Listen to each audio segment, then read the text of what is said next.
Let's talk about Fukushima for a bit, because there was just an earthquake at Fukushima, or offshore from Fukushima. No tidal wave, but it was a, 7.3 earthquake compared to the, Tohoku was a 9 or something on the earthquake scale. So this was a significant earthquake. The only reports I've seen back out from the plant is, it kind of amazed me. There's a mention of a minuscule amount of water, radiated water, that escaped from a pool somewhere. It might be something as simple as splashing out of the pool. There's no note where the water came from, but some water leaked, just a minor amount. What would other concerns be with that area? What to watch for, what to see if there's any news on. One would be the ice wall. Did it affect the ice wall? Did it crack the ice wall and cause some issues with it?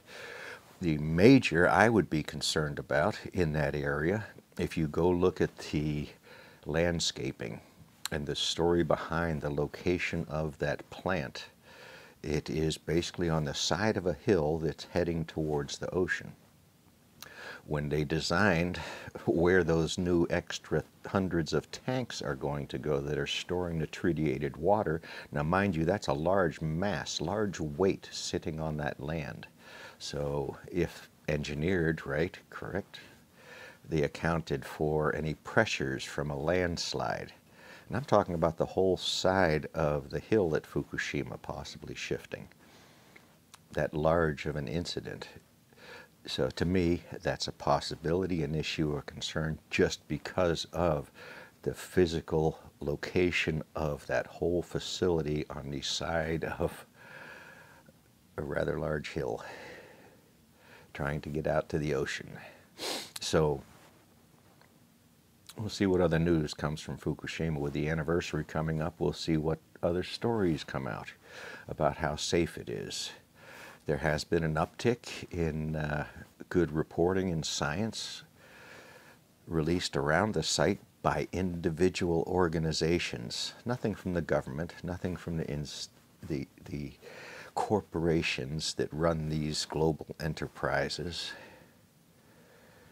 On the good side, statistically, Japan, I believe, check my numbers, I think they have 30 some odd nuclear reactors, commercial reactors generating electricity.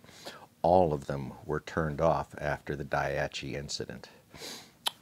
Only 7 of them, check my numbers please, have been turned back on in 10 years. Now what this has done, every one of those reactors has a contract for a fuel cycle every 2 years.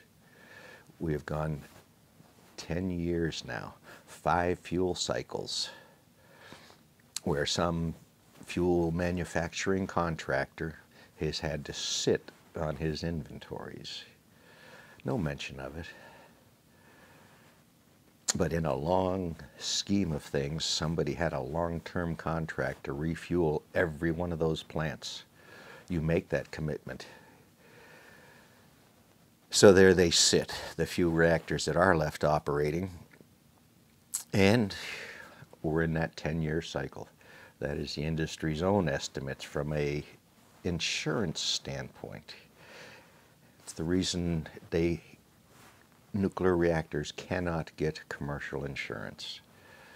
The commercial insurance they do get is interesting.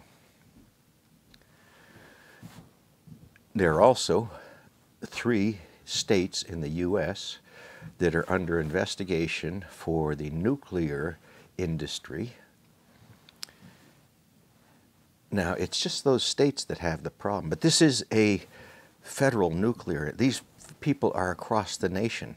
This game is the game that they use. It is the politics that they play to further their lethargy, lazy asses. Boiling water for energy. Double boiling water in a nuclear reactor with that small risk of wiping out a county or 2 or 3. There are lessons buried in Chernobyl worth looking at. The numbers of people injured in hospitals still from Chernobyl. Those stories are lost, they're gone. They're hard to find, but they exist out there. And once you find them, you can't deny them. There are still hospitals with Chernobyl victims. There's probably not hospitals. There's probably victims sitting out there. Oh well.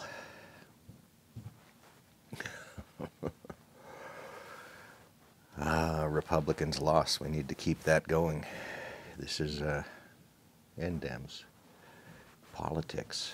Vote secular. Vote for people that can actually speak to a subject